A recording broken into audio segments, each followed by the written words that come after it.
নমস্কার। অনেকেই দশমহাবিদ্যা দেবীদের সম্বন্ধে জানতে চাইছে, তাই আজকে আমি এই ভিডিওটি করছি।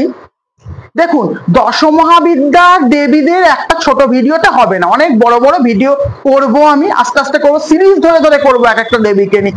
আজকে মা তারাকে নিয়ে, মা তারার আবির্ভাবকে নিয়ে খুব ছোট একটা কথা আপনাদের বলে দিচ্ছি। এই মানে না কিন্তু এইখানেই কিন্তু দেবীর শেষ হয়ে গেল কাজ। এরপর অনেক বড় ভিডিও আছে, আমি আস্তে আস্তে আসবো। এখন মা তারা সিরিজ চলবে এখন আমার কয়েকটা দিন, ঠিক আছে? মা তারা, কালী, এইগুলো নিয়ে করবো, ছোট ছোট ভিডিও করবো।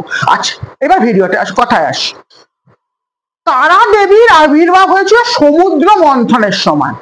সমুদ্র মন্থন হয়েছিল, দেব আর রাক্ষসদের মধ্যে একটা সমুদ্রকে মন্থন করা হয়েছিল অমৃত লাভের জন্য। কিন্তু অমৃত ওঠার আগে ওঠে গরল, বিষ ওঠে গরল। এই গরল থেকে পৃথিবীকে রক্ষা, জগৎ সংসারকে রক্ষা করতে দেবাদিদেব মহাদেব গরল পান করে, এবং এই গরল পান করার পর মহাদেবের সারা শরীর জ্বলে যায়, জ্বলে যায়, আগুনের মতন জ্বলতে থাকে, কষ্ট পেতে থাকে মহাদেব। এই দেখে ভগবতী মহামায়া আদিশক্তি তারা রূপে আবির্ভাব হয় এবং মহাদেবকে নিজের স্তন থেকে অমৃত পান করায়, এবং অমৃত পান করার পর বিষের জ্বালা থেকে, বিষ থেকে দেবাদিদেব মহাদেব মুক্তি পায়। এই কারণে দ্বীপকে অনেক ক্ষেত্রে নীলকণ্ঠ বলা হয় বিষের জন্য।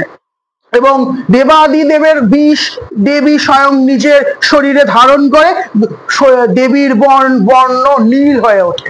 এর জন্য দেখবেন তারা মায়ের অনেক, দেখবেন আপনারা নীল রঙে, নীল সরস্বতী বলে। নীল সরস্বতীর এক্সপ্লেনেশন অনেক বড় আছে, তাও আমি পরে বলবো। আজকে এইভাবে তারা মায়ের আবির্ভাব হয়, মহাদেবকে বিষের জ্বালা থেকে মুক্তি দেয় নিজের অমৃত স্তন পান করিয়ে, এবং মহাদেবের বিষ নিজের শরীরে ধারণ করেন মহামায়া দেবী। ধারণ করার পর তারা হয়ে যায়, এবং তারা যে মূর্তি আমরা দেখতে পাই, তারা মূর্তির একটা বড় ব্যাখ্যা আছে, আমি একদিন করবো। নমস্কার।